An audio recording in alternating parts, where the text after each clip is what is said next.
ಅಂದ್ರೆ ನನ್ನ ಮಗಳು ಆಕ್ಸಿಡೆಂಟ್ ಕೂಡ ಡ್ರಂಕ್ ಅಂಡ್ ಡ್ರೈವ್ ತರ ರೆಪ್ಲಿಕೇಟ್ ಮಾಡಿದಾರ? ನಾವು ಕೂಡ ಹಾಗೆ ಅನ್ಕೊಂಡು ಕೇಸ್ಗಳನ್ನ ಕ್ಲೋಸ್ ಮಾಡ್ತಿದೀವಲ್ಲ sir.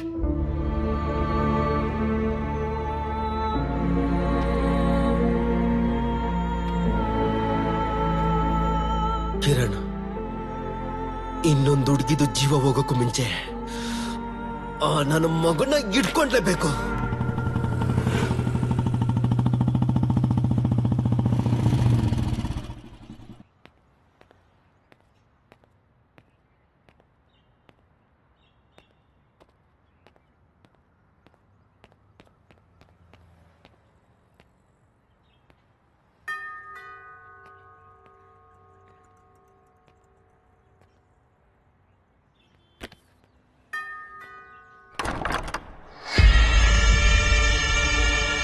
Hello ACP ma'am, recent ಆಗಿ ನಿಮ್ ಬಗ್ಗೆ ನ್ಯೂಸ್ ಚಾನಲ್ ತುಂಬಾ ಕೇಳಿದ್ದೆ. I am ACP Kiran suspended. ಓಹೋ, hi, I am Ram. Hi, I just wanted to talk to you. I like you know. ಸರಿ, ಒಳಗ್ ಕೂತ್ಕೊಂಡು ಮಾತಾಡೋಣ ಬನ್ನಿ. ಪರವಾಗಿಲ್ಲ, ಬನ್ನಿ.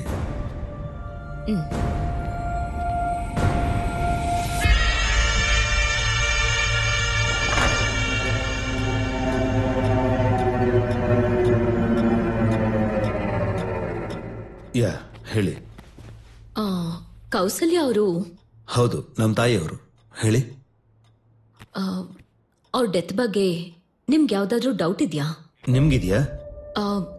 ಆಕ್ಚುಲಿ ಅಂದ್ರೆ ನಿಮ್ ಸಸ್ಪೆನ್ಷನ್ಗೆ ಅಮ್ಮನ್ ಡೆತ್ಗೆ ಏನಾದ್ರೂ ಸಂಬಂಧ ಇದೆಯಾ? ಇರ್ಬೋದು. ಕೆಲವು ಮಿಸ್ಸಿಂಗ್ ಡಾಟ್ಸ್. ಆ ದಿನ ಏನ್ ನಡೀತು ಅಂತ ಹೇಳ್ತೀರಾ? ನಾನು ಇವಾಗ ತಾನೇ ಅದರಿಂದ ಸ್ವಲ್ಪನೇ ಆಚೆ ಬರೋದಕ್ಕೆ ಟ್ರೈ ಮಾಡ್ತಾ ಇದ್ದೆ. ಮತ್ತೆ ನೀವು... I'm so sorry. It's okay. Actually ನಾನೇನೋ ಅಮ್ಮ ಆಕ್ಸಿಡೆಂಟಲ್ ಆಗಿ ಸತ್ತೋದ್ರು ಅಂತ ಅನ್ಕೊಂಡಿದ್ದೆ. ನೀವು ಬಂದು ಇಷ್ಟೊಂದು ದೊಡ್ಡ ಶಾಕ್ ಕೊಟ್ರಿ. ಅಷ್ಟಕ್ಕೂ ನಿಮ್ ಡೌಟ್ ಏನು? ನೀವ್ ಹೇಳೋದ್ರ ಮೇಲೆ ನಾನ್ ಅನ್ಕೊಂಡಿರೋದು ಸರಿ ಇದೆಯೋ ಇಲ್ವೋ ಗೊತ್ತಾಗತ್ತೆ. ಅವಾಗ ನಾನು ಟಿವಿ ನೋಡ್ತಾ ಇದ್ದೆ. ಹೊರಗೆ ಹೋಗ್ಬೇಕಿತ್ತು. ಅಮ್ಮಂಗೆ ಹೇಳೋಗೋಣ ಅಂತ ಕರೆದೆ. ರೆಸ್ಪಾಂಡ್ ಮಾಡಲಿಲ್ಲ. ಹೇಳೋಣ ಅಂತ ಮೇಲೋದ್ರೆ ರೂಮಲ್ಲಿ ಇರಲಿಲ್ಲ. ಬಾತ್ರೂಮ್ ಡೋರ್ ಕ್ಲೋಸ್ ಆಗಿತ್ತು. ನಾಕ್ ಮಾಡಿದಕ್ಕೆ ಪ್ರಜ್ಞೆ ತಪ್ಪಿದ್ದೋಗಿದ್ರು. ತಕ್ಷಣ ಆಸ್ಪತ್ರೆಗೂ ಕರ್ಕೊಂಡು ಹೋದೆ. ಆದ್ರೆ ಡಾಕ್ಟರ್ ಹಾಗೆ ಹೇಳ್ತಾರೆ ಅಂತ ಎಕ್ಸ್ಪೆಕ್ಟ್ ಮಾಡಿರ್ಲಿಲ್ಲ. ಅಮ್ಮ ಸ್ಲಿಪ್ಪ ಕೆಳಗ್ ಬಿದ್ದು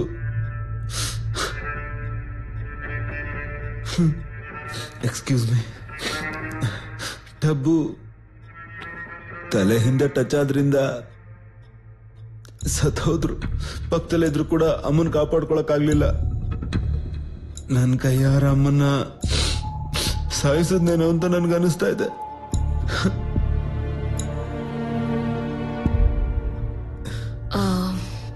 ನಾನೊಂದ್ಸರಿ ಆ ರೂಮ್ ನೋಡ್ಬೋದಾ?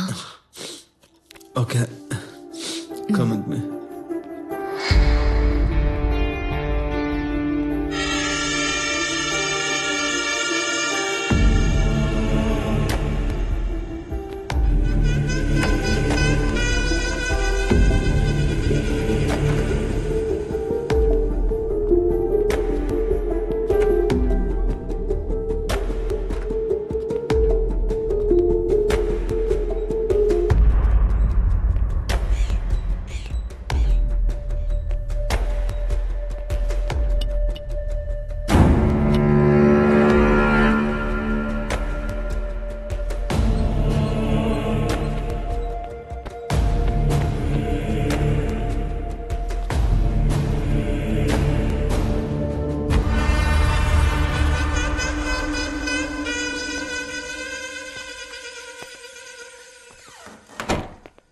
ರಾಮ್, ನಿಮ್ ತಾಯಿ ಸ್ನಾನಕ್ ಹೋದ್ರು ಅಂದ್ರಲ್ಲ?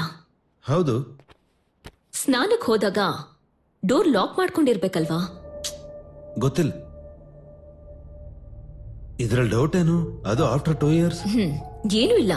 ಇದ್ ನಡೆಯೋದಕ್ಕೆ 2 ದಿನದ ಮುಂಚೆ ಪೊಲೀಸ್ ಕಂಟ್ರೋಲ್ ರೂಮ್ಗೆ ನಿಮ್ ತಾಯಿಯವ್ರು ಕಾಲ್ ಮಾಡಿದ್ರು. ತಕ್ಷಣ ಕಟ್ ಮಾಡಿದ್ರು. ಅದ್ಯಾಕೋ ಗೊತ್ತಿಲ್ಲ. ಓ ಅದಾ ನಿಮ್ ಡೌಟ್. 2 years ಮೊದಲು ನಮ್ ಏರಿಯಾದಲ್ಲಿ ತುಂಬಾ ರಾಬ್ರೀಸ್ ನಡೀತಾ ಇತ್ತು. ಆಸ್ ಅ ಪೊಲೀಸ್ ಆಫೀಸರ್ ನಿಮ್ಗೂ ಈ ವಿಷಯ ಗೊತ್ತೇ ಇರುತ್ತಲ್ವಾ.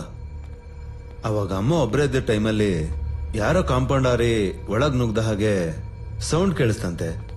ತಕ್ಷಣ ಏನ್ ಮಾಡ್ಬೇಕು ಅಂತ ಗೊತ್ತಾಗ್ದೆ ಕಂಟ್ರೋಲ್ ರೂಮ್ ಕಾಲ್ ಮಾಡಿದ್ರು. ಅಮ್ಮ ಎಕ್ಸಾಕ್ಟ್ ಆಗಿ ಅದೇ ಟೈಮ್ಗೆ ನಾನು ಮನೆಗೆ ಬಂದೆ. ಇಲ್ಲೇ ಇದ್ಯಾ? ನನ್ನ ನೋಡಿದ ತಕ್ಷಣ ಕಾಲ್ ಕಟ್ ಮಾಡಿ ಹೊರಗಡೆ ಬಂದೆ. ನನ್ಗ ಆ ವಿಷಯ ಹೇಳಿದ್ರು.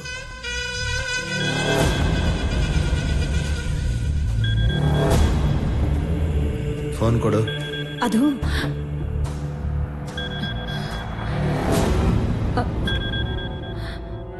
Hello, police control room. ಈಗ ತಾನೇ ಈ ನಂಬರ್ ಇಂದ ಫೋನ್ ಬಂದಿತ್ತು. ಸಾರಿ ಸರ್, ನಮ್ಮಮ್ಮ ಮಿಸ್ ಆಗಿ ಮಾಡಿದ್ದಾರೆ. ಸರಿ ಸರ್.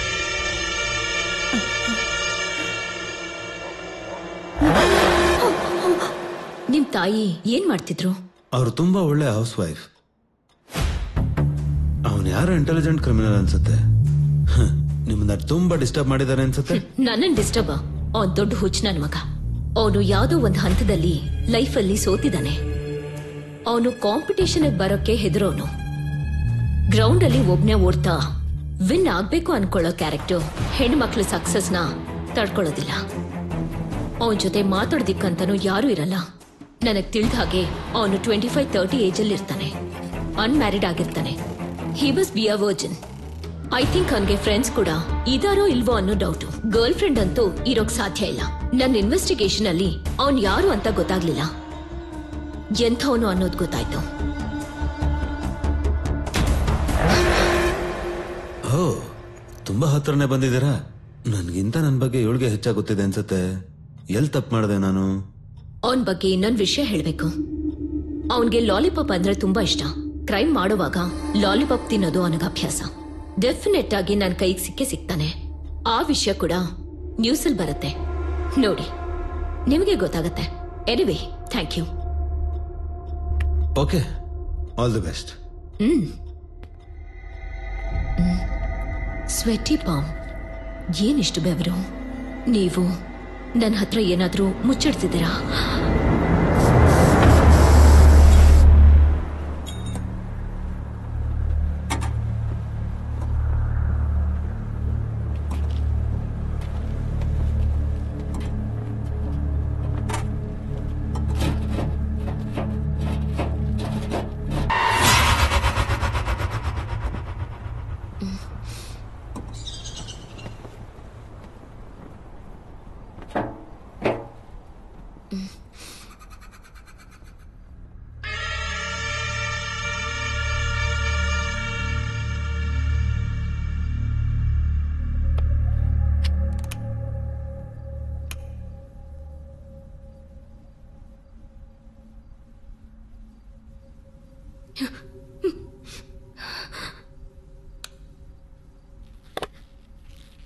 ಏನಾದ್ರೂ ಮುಚ್ಚಿಡ್ತಿದ್ಯಾ ಅಂತ ಕೇಳಿದೆ ಅಲ್ಲ?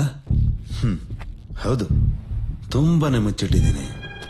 ಆದ್ರೆ ನೀನ್ ಸಾಯೋಕ್ ಮೊದಲು ನಿನಗೆ ಗೊತ್ತಾಗ್ಬೇಕಾಗಿರೋ ಒಂದು ವಿಚಾರ ಇದೆ. ಏನು? ನೀನ್ ಆಸ್ಟ್ರೇಲಿಯಾದಿಂದ ಬರೋದಕ್ಕೆ 2 years ಆಗುತ್ತಾ? ಹೌದು ಕಣೋ. ಸರ್ಪ್ರೈಸ್. ಇದೇನೋ ಹೊಸದಾಗಿ? ನಿನ್ನಿಂದಾನೇ ಕಿತ್ಕೊಂಡೆ ಅಲ್ವಾ? ಕೊಡ್ತಾ ಇದ್ದೀನಿ.